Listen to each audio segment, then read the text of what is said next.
Ronaldo যদি বাংলাদেশি হইতো, রোনাল্ডোর নাম হইতো হইলো রনি। রনিকে অবস্থায় এত একটা ভালো আসছিল না।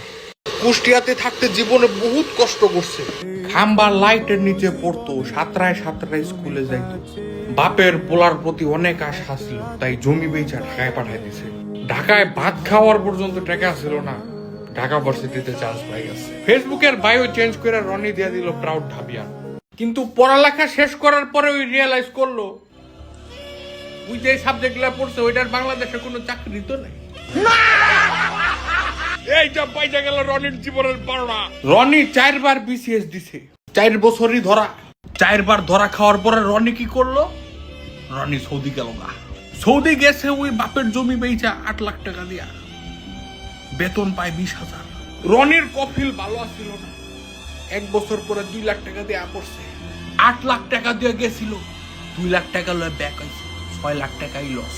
রনি আবারও জমি বেচছে মোটর সাইকেল কিনতে। লিবিয়া দিয়ে ইটালি যাওয়ার আগে রনি এখন 5 লাখ টাকার বাইক চালায়।